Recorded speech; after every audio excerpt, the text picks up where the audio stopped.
Welcome. Thank you so much for coming out and joining us. Feldmar, Frederique. So, before we get really into it, we have to circle back to the raffle. I just want to make sure that everyone's gotten their entries into the raffle, because by the end of this discussion, we will be drawing, and that's about it. Is that right, Tom? Yep. Excellent. All right. So, again, thank you all so much for coming out. We are delighted to have the first Frederique Constant event of this scale on the West Coast. It's been a great partnership over the years. We've been selling the brand at Feldmar for over 2 decades.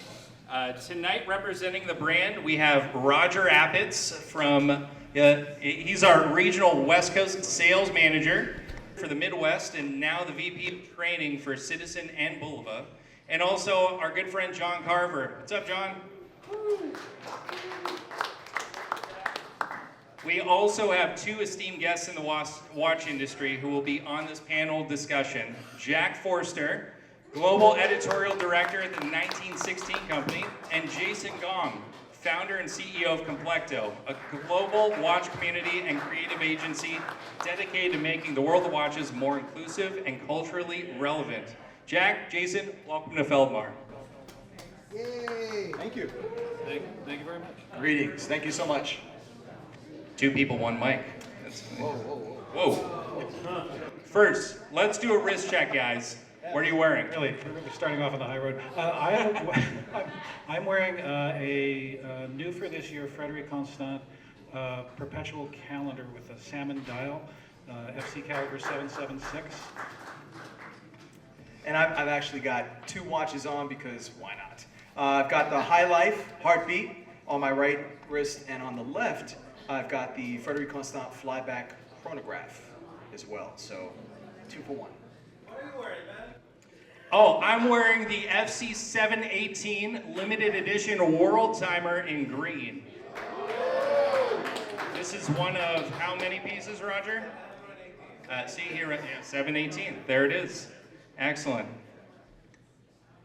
So Frederique Constant has created an impressive total of 34 manufactured calibers in 37 years of existence. Can you tell us about it, Jack? Yeah, as most of you probably know, the standard practice in the Swiss watch industry for decades, really you could even say centuries, was for companies to specialize. So the company whose name was on the dial was not necessarily the company that made the movement, and this was more or less standard practice, except at the very, very high end.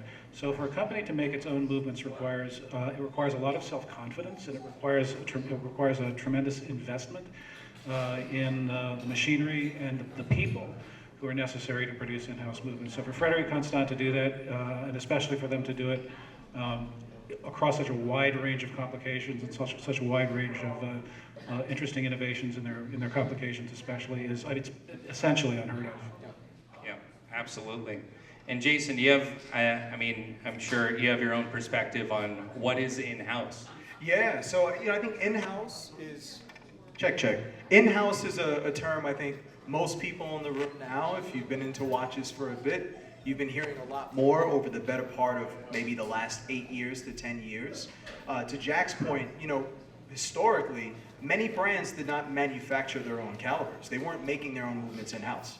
And so you have a lot of kind of storied movement manufacturers that I'm sure many folks are familiar with. And to an extent, Frederique Constant has used and uses, base movements from brands like Sellita, right? Other brands like Etta, etc. Historically, many brands were having other people manufacture those movements. And then at some point, right, this concept of in-house became much more interesting and appealing to folks, right? Because the idea of having a watch that was not only designed, right, and assembled under one roof, but having a movement that was designed and conceived specifically for that watch all in one package, right, sounds a lot more interesting and compelling. So when you consider, Frederique Constant, a brand that's, 37 years old, 34 calibers in 37 years, is really quite a remarkable achievement.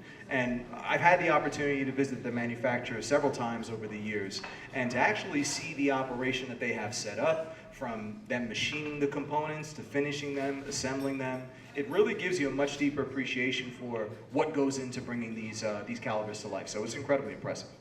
Absolutely. And Jack, I'd actually be curious about your perspective on the manufacturer. Have you had the opportunity to visit Frederique Constant? I've actually been to the Frederique Constant manufacturer 2 times, and the first time was at least 15 years ago. I would say around 17, maybe 18 years ago. And it was a very small scale operation at that point. It really felt like a very much a startup atmosphere. Not that many people, not that many machines, but there was a real sense in the air of people working together to do something that they believed in. And even if you didn't have a huge impressive workshop with row after row of gleaming CNC machines and people working on the top floor with loops under beautiful natural light, you had people who really believed in what they were doing. And the most recent visit that I had to the Frederique Constant factory outside Geneva was just last year, and it has now become what it dreamed of being 16 years ago. It's become a full-scale, very, very sophisticated operation, but at the same time, that level of kind of artisanal approach to watchmaking is still there. I had a conversation with the watchmaker there who works on this movement, on their perpetual calendars, and he loves watches, lives and breathes watches. And when you meet the people who are actually behind the products, you realize that what we value about these things is their ability to connect people. Yep. Absolutely. And the big launch this year for Frederique Constant was the classic perpetual calendar manufacturer. This caliber already existed in the collection. So Jack, if you could tell us a bit about the differences.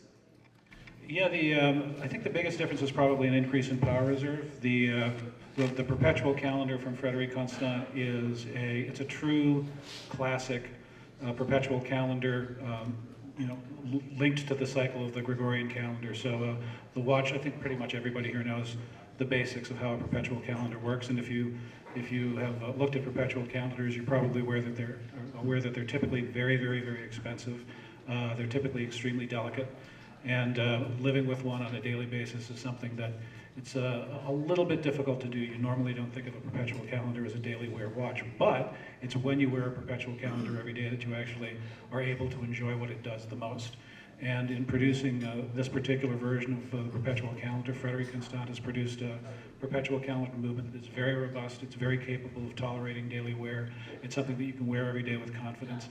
And it still has all of the magic and romance of the classic complication. And it's under $10,000, which again is, unheard of for a Swiss perpetual calendar. It's an incredible value, and then also I think just from like a casing perspective, it's in a very wearable and approachable size, right? So, and in the current market, even with the tariffs being sneaking in under $10,000, that's very impressive. So, hopefully the tariff thing just goes away.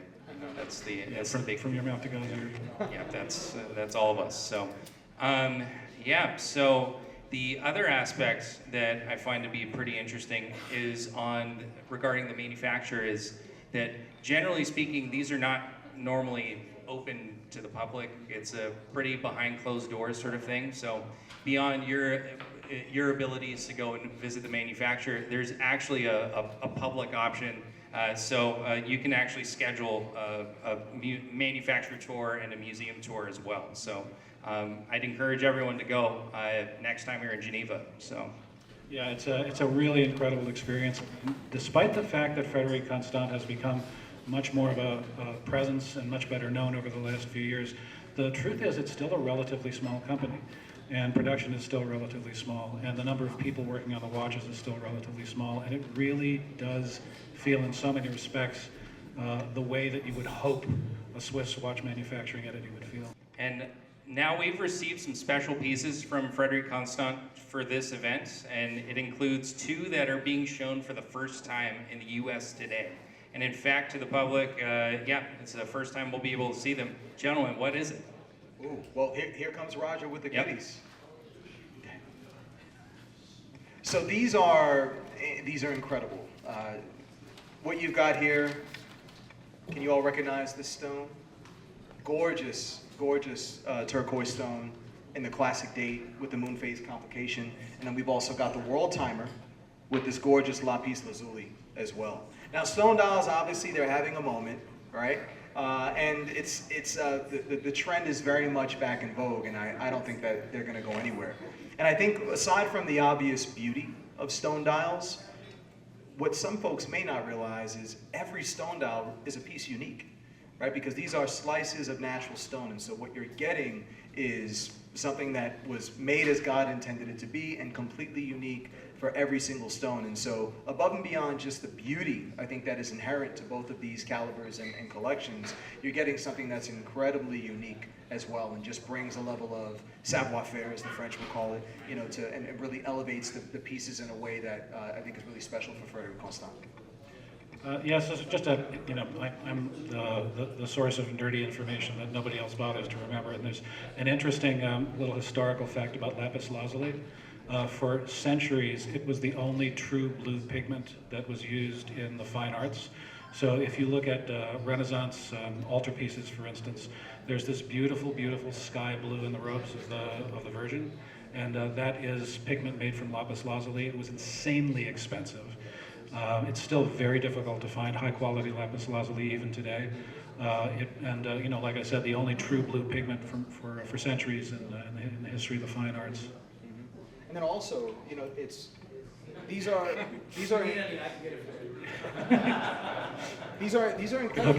difficult to work with, right? I mean, the stones, they're very fragile, right? They're expensive, they're difficult to work with. So again, I mean, it just adds a kind of premium, flair to it. Yeah, the interesting thing about hard stones is that they don't have a homogeneous internal structure, by and large. So you have to be really, really careful when you're making dials out of them. The risk of you're cutting a very, very thin disc out of something that doesn't want to be cut into a very thin disc, at all, and is fighting you every step of the way. There's a rejection rate, and they're just fascinating little works of art. And as you say, each one's unique. Yep. Truly a one-of-one, absolutely. So.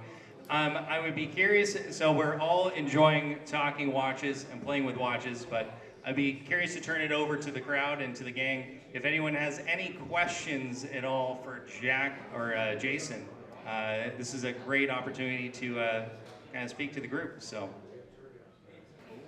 what is the most meaningful watch in your collection? God, you first. Oh, that's a tough one. That's a really, really tough one. But you know what? I'll pick one piece that's kind of an easy standout. So I have